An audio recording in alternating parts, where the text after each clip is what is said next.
church. Holy, that's who you are. Angels and earth sing a song for your honor. 'Cause power belongs to you. Power belongs to you. I can never grow tired of telling you you're worthy. There's so many ways I sing of your glory. No, I will never get tired of telling you you're worthy over and over again.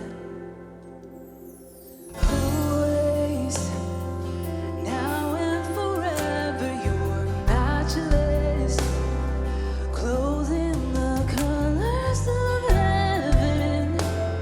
'Cause no eye has ever seen all you are. I can never grow tired. Come on, sing that out. Telling you you're worthy.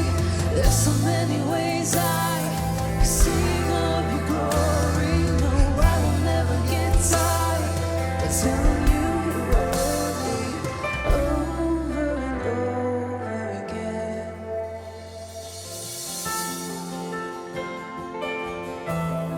And over and over, and over and over. Oh, we worship you, Jesus.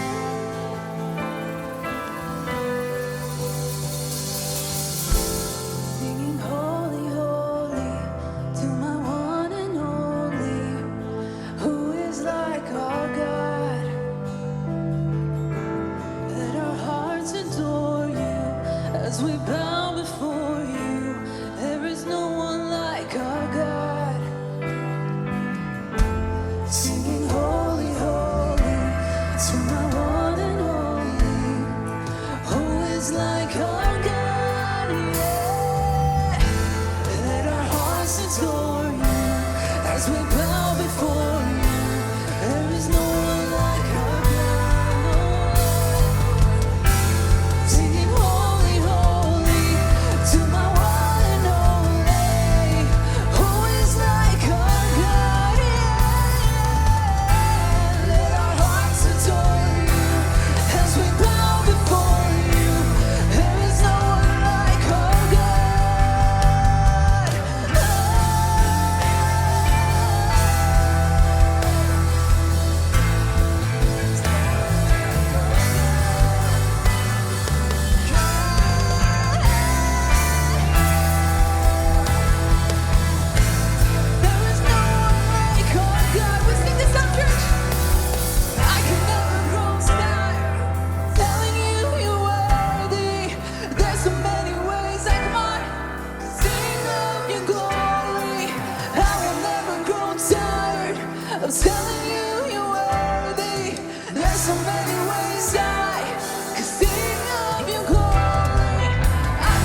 audition, an audition to go to FIU and get a full ride. And although I had a full ride to go to FSU to enter into their music program, I was disappointed because my parents didn't want me traveling so far away from home. I was disappointed because while I still had a full ride to Miami-Dade, it wasn't the college that I was wanting to go. It wasn't part of the program that I wanted to be involved in. But had I not gone to Miami-Dade, I would have never met a girl whose name was Tiffany, who in a couple months we would be married 28 years. Yeah, you can clap it up. And I can probably guess if I were to ask you to share some of your stories, we can sketch our lives in a way that we can encourage one another, in a way that God moves, how God is mysteriously present in our lives, and how He integrates our choices and at the same time works out His sovereign and ultimate plan for our lives. Well, today we are in episode 3 out of a series we began 3 weeks ago based on the book of Ruth. So if you have your Bibles, please open up to Ruth chapter 3, and remember that we have an app that we can download. You can download Crossbridge Miami Springs. There's a virtual Bible there. There's a Bible in your pew, or you can follow along on the screen. And on the app, you can be connected to ministries, events, groups, and leave prayer requests as well. Ruth chapter 2, beginning in verse 1. Here's what God's word says. Now Naomi had a relative of her husband's. He was a worthy man of the clan of Elimelech, whose name was Boaz. And Ruth the Moabite said to Naomi, "Let me go to the field and glean among the ears of grain after him in whose sight I shall find favor." And she said to her, "Go, my daughter."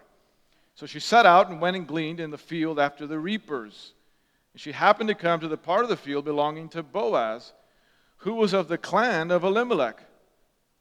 And behold, Boaz came from Bethlehem, and he said to the reapers, "The Lord be with you." And they answered, "The Lord bless you." Then Boaz said to his young man who was in charge of the reapers, "Whose young woman is this?" And the servant who was in charge of the reapers answered, "She is the young Moabite woman who came back with Naomi from the country of Moab. She said, 'Please let me glean and gather among the sheaves after the reapers.' So she came, and she's continued from early morning until now, except for a short rest." And Boaz said to Ruth, "Now listen, my daughter. Do not go and glean in another field or leave this one, but keep close to my young women. Let your eyes be on the field that they are reaping. Go after them. Have I not charged the young men not to touch you? And when you're thirsty, go to the vessels and drink what the young men have drawn." And she fell on her face, bowing to the ground, and said to him, "Why have I found favor in your eyes that you should take notice of me, since I'm a foreigner?" But Boaz answered her, "All that you have done for your mother-in-law since the death of your husband has been fully told to me, and how you left your father and mother and your native land and came to a people that you did not know before. The Lord repay you for what you have done. A full reward be given you by the Lord, the God of Israel, under whose wings you have come to take refuge." And she said, "I have found favor in your eyes, my Lord, for you have comforted me and spoken kindly to your servant, though I am not one of your servants." And we'll jump to verse 19 and 20. And in verse 19, she goes back, and her mother-in-law said to her, "Where did you glean today? And where have you worked? Blessed be the man who took notice of you." She told her mother-in-law with whom she had worked and said, "The man's name with whom I worked today was Boaz." And Naomi said to her daughter-in-law, "May he be blessed by the Lord, whose kindness has not forsaken the living or the dead." Naomi also said to her, "The man is a close relative of ours, one of our redeemers." The word of the Lord. You know, last week we learned that Naomi and Ruth, who is her daughter-in-law, they came back home after 10 years living in Moab. Naomi loses her husband. Naomi loses her 2 sons. And she is in such a state of grief that she can't hide what she's going through anymore. You know these moments where we smile, but not with our eyes, just with our teeth? Because we too can get to a point in our lives like Naomi where we begin to reject anything that contradicts the pain that we've assimilated now that has become a part of us. We begin to respond internally with a different understanding of who we are based on what we've been through, based on what the pain and the grief and the trauma and the suffering. The whole town notices her return. But she doesn't want to be called Naomi anymore. She says, "Call me Mara," which means bitterness. She says, because the hand of God has gone out against her. And now we've come to chapter 2 and verse 3, and Ruth is asking Naomi if she could glean. If she can go out and find favor, really not even realizing, going out and asking if she can find what I said last week, the living signs of grace along the journey. And Naomi says, yeah, sure, but still grieving. Yeah, sure, but still suffering on the inside, not realizing that God was moving. God was directing Ruth's steps to come face to face with a man named Boaz. And when she did, and she began to glean in his field, she did find the grace and the favor that she was looking for. Now, I'm not an expert in agriculture, right? But from a biblical perspective, this is what you would do. You would go through the field, and according to Levitical law, if you were a wealthy landowner, you'd had to leave the edges of your property. You couldn't gather the crops from the edges of your land. You'd had to leave them behind for the gleaners. If you went through the first time and you didn't pick it up, you couldn't go back the second time and pick it up. You had to leave it behind for the gleaners. Now, who are the gleaners? Well, the poor, the widow, and the foreigners. And Ruth is all three. Ruth is uniquely qualified through her disadvantages to go through the field and glean. What about us? Like if I were to ask you from a scale of 1 to 10, how good are you at gleaning? Like how good are you at going back through your life and taking a regret and turning it around by the power of God's Spirit, turning it into a lesson and recognizing that God was at work moving things around in your favor even though you didn't realize it at the time? There are things that I have been personally forced to put into practice lately that I have never properly learned, like gleaning.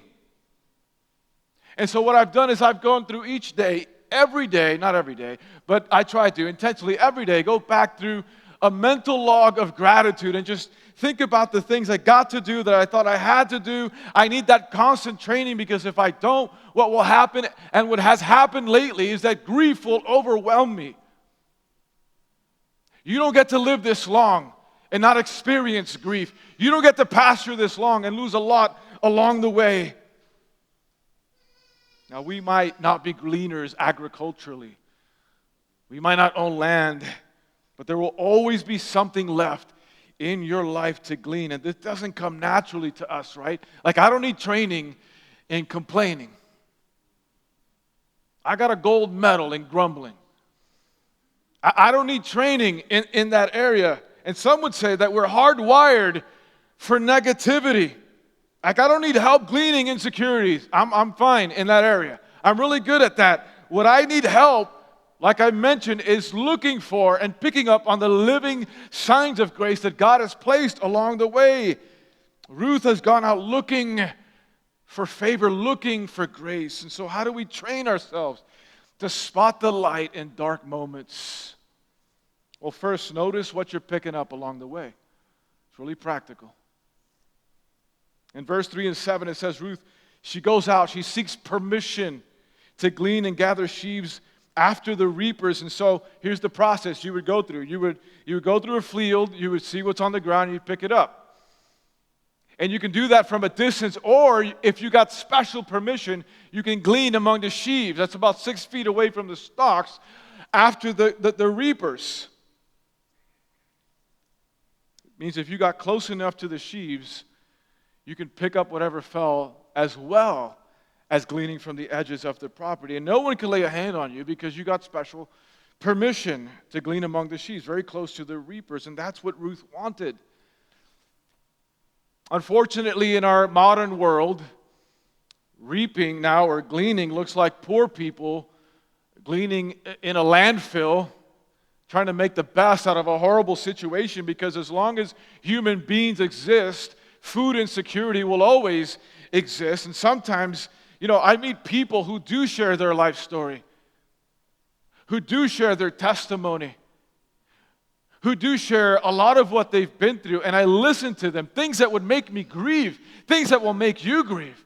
and I listen to them and they share it in such a way, all of a sudden I start feeling guilty over the absolutely ridiculous things that I'm complaining about.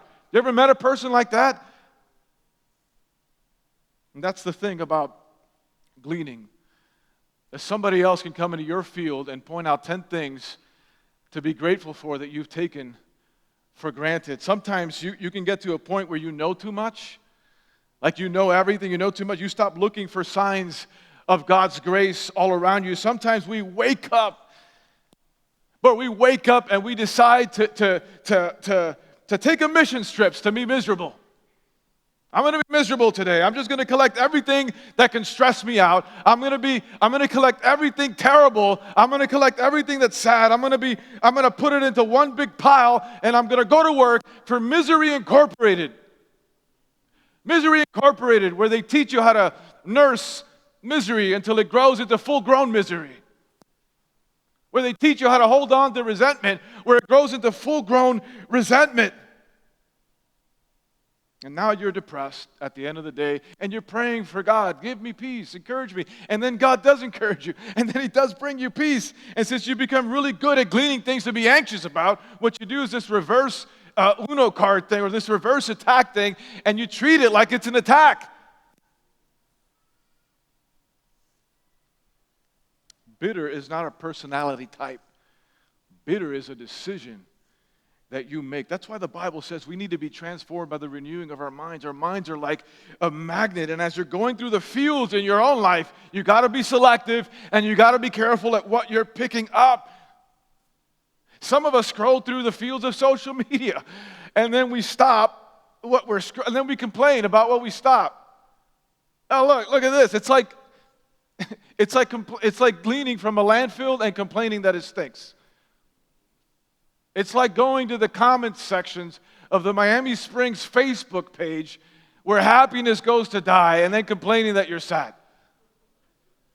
We have to be selective and careful what we pick up along the way. Ruth says, let me glean behind the reapers because I can live on what they miss. I can live on what they leave behind. But Ruth wasn't looking for Boaz. She was looking for barley. She wasn't looking for the kinsman redeemer to Elimelech's clan to solve Naomi's problem. She was looking for barley. And I'm assuming if she didn't get permission in this field to glean, she would have gone to another field, this field, that field. I don't care. Pick a field. She would have gone somewhere else because she wasn't just gleaning for herself. She was gleaning for her mother-in-law, not realizing the words of Proverbs chapter 16, verse 9. Listen to what it says when it says this. The heart of man plans his way, but the Lord establishes his steps. She had no idea this field belonged to Boaz, who happened to be related to Elimelech. But in God's merciful providence, He's guiding her, and He's guiding all of us, by the way, as He does, right? Even when He seems silent, and the implication means that He's not there. Listen to verse 12. God would reward Ruth, not because she earned it like an employee working for an employer, but because she sought refuge under His wings, and leaving Moab and being kind to her mother-in-law was the evidence for that. God's not looking for employees. God's not an employer looking for people to work for Him. He's like an eagle looking for people who are going to come to Him to take refuge under His wings. And that's so hard sometimes, because while we know intellectually that God's in control, that God is sovereign, we don't know how God is going to prove that He is sovereign. It's so hard to believe. And while we may not have the ability to interpret God's movements in and of ourselves, and we can't see His purposes, especially in dark moments, what we can do is go to His Word that sheds some light on who He is and how He works and what He says He will do at the end of the day. He is not only the God who's moving in the life of Ruth and Naomi, but when we go to His Word, what we realize is that He is an extraordinary God who does extraordinary things for ordinary people like you and like me. Be careful what we pick up along the way. We train ourselves. Secondly, what margins are you creating for yourself? Notice in verse 13, Ruth is grateful for Boaz for comforting her, speaking kindly to her, showing her grace. And Boaz engages in two conversations. One is with his foreman, and the second is with Ruth. First conversation, he learns something about this woman who apparently caught his eye, and apparently he already knew something about her. He already knew his story. And some scholars and commentators would say that the foreman wasn't necessarily commentating on how hard Ruth was working. What he was actually saying, she's not your typical Old Testament quiet lady. She's been standing here all day. She's not moving. She's not leaving. She's not budging. I mean, we told her to go to another. She's not moving until she talks to the owner of this property. And the second conversation, obviously, Boaz engages with her and he blesses her so much. We didn't read it, but Naomi goes back with a doggy bag of lunch to her mother-in-law, and it says an ephah of barley. An ephah means 30 pounds. Now imagine Ruth just staggering home with 30 pounds of grain in her shawl, and by the time she gets home, Naomi was like, who, what, where, how? How did this happen? Whose field were you in? And we notice what the author is picking up, and maybe you didn't notice, but what the author is picking up here is a theme that we've already explored in chapter 1. What's that? That they went to Moab full, and they came back, what? Empty. And now what we see here is that she comes home under the weight of the fullness of provision that God has given to her in His grace and in His favor towards her. And again, we may not have fields agriculturally, but this principle in Leviticus we can apply to our own lives. For example, refusing to budget to the edge of our finances. I'm not going to budget to the end of everything that I expect to make because I'm going to leave something available. I'm going to leave something available for unexpected opportunities to bless somebody who's in desperate need. How many people here are calendar people? You make a calendar. Listen, be careful when you over-optimize your calendar. That's good. I've learned a calendar nowadays because the older I get, things start falling off of the boat of my memory log, and I've had to do it every month. But don't overly optimize your calendar. Leave some margin for those who in God's merciful providence we encounter unexpectedly. If we want to be made available for God, if we want to be used by God to make the most use out of every opportunity, we got to leave margins in our lives so that we can take an unplanned hour with somebody who's hurting. We can take an unplanned hour with somebody who's confused, with somebody who's grieving, somebody who's questioning. Because the most significant life-transforming moments in ministry are not going to be scheduled in advance. They'll come when we follow the widow to the parking lot because she needs a shoulder to cry on. They'll come when you stop your yard work long enough to engage that neighbor to tell them, hey, how you doing? They'll come when that girl runs away from home again and comes to your house because your house is a safe space. They'll come when you tell that girl and her parents that she can come because your house is a safe space to be messy. They'll come when you don't have food, but they'll stay for dinner anyway. Or they'll come because you do have food, but you don't have anything good in the pantry. They'll come. Do you have margins in your life? Have you noticed who is there in the margins of your life? Who is there seeking among you? Or have you scheduled to the edge of your calendar and to the edge of your bank account to even notice at all, like Boaz, who provided for Ruth out of the abundance of his fields? Church, we have a God who provides for us out of His abundance. Every good gift comes from above. Listen, if you want to glean and find evidence that the world is falling apart, that the world is absolutely going to the brink of destruction, there's about 50 channels I can give you where you can watch that and glean and come to the conclusion, if Jesus doesn't come back today, we're up a creek. But there's also a lot of people who are doing a lot of good in the world too. If you look for that, you'll find it. There's a lot of people who are doing a lot of good. You can find that as well. One author and teacher at Westminster puts it this way when she says, to live sacred lives requires that we live at the edge of what we do not know. Who is at the margins of your life? Who is seeking among you? Finally, we train ourselves to become really good at gleaning. Remember what God is looking for. God's glory is still covering the earth. God's resources are infinite, and He lets His blessings fall for our benefit. For our benefit, and He willingly provides physical and spiritual nourishment. Again, every good gift comes from above. Notice in verse 20, Naomi says to Boaz, "May he be blessed, whose kindness was not forsaken the living nor the dead." And it's interesting that in chapter 1, Naomi's prayer, in a sense, is the secret that's beginning to be unpacked in chapter 2. It's Naomi, again, who's given the role in this story to tell us what God is doing. Because showing kindness to Ruth and Naomi is one thing, but she now begins to see how God is putting the pieces together in the life of Ruth, in her life, but also for the life of her deceased family. She's starting to spot the light of how God is proving Himself to be sovereign through the life of Boaz, who's, by the way, whose name means in him is strength.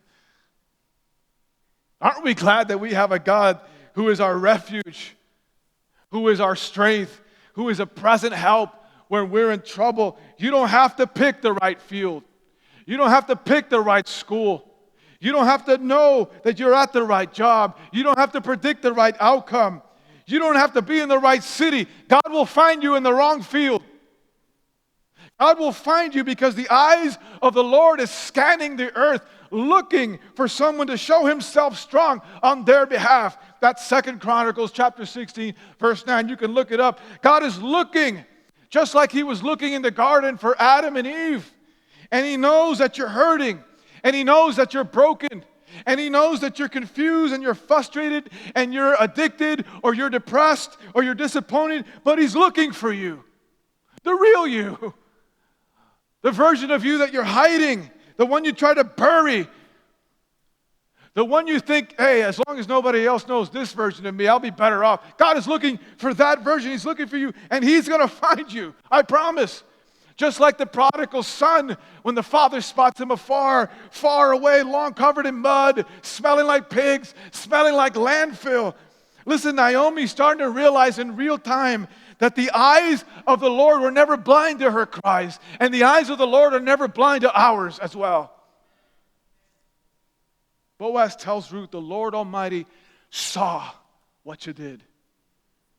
He saw what you did, teaching us that one of the expressions of God's grace, listen, one of the expressions of God's grace and God's favor will manifest in your life is by having a holy consistency, doing the things that God has called you to do.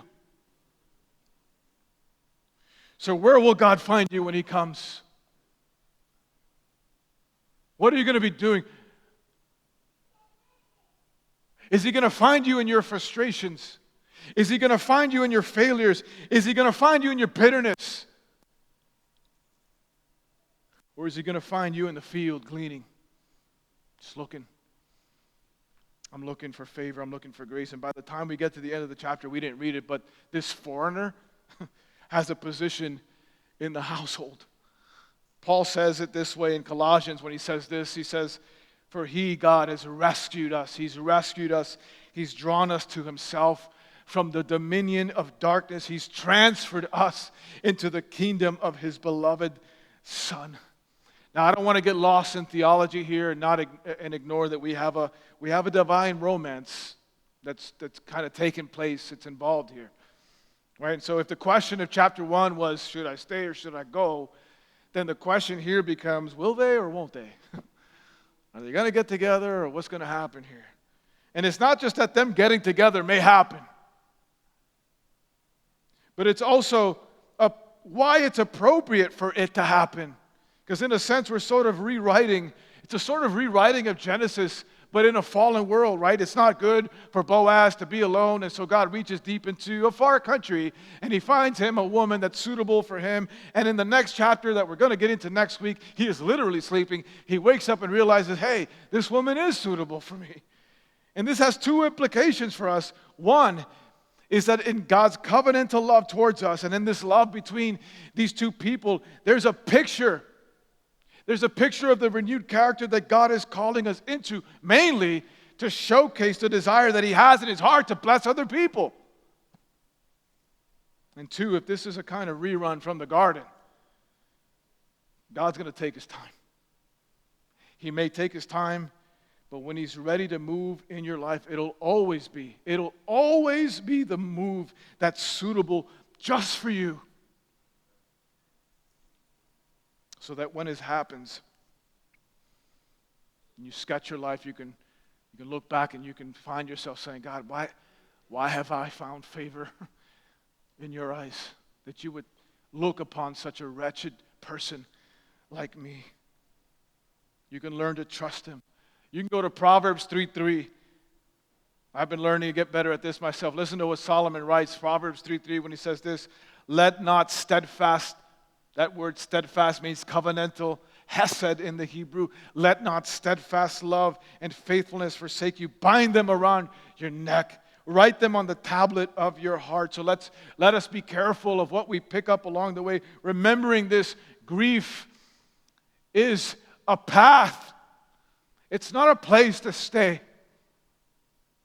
Be careful so that our hearts can be taken up with the blessings of God who is raising us up, mature sons and daughters. For what? To reflect his character in the lives of other people. Leaving margins in our own lives so that those who are marginalized, like Ruth, could share in God's goodness. Amen. Well, hey friends, thank you for watching. Go ahead and like and subscribe this channel so you don't miss a single video or live stream. And remember, you can join me in person every Sunday at 10 a.m. Thank you for watching.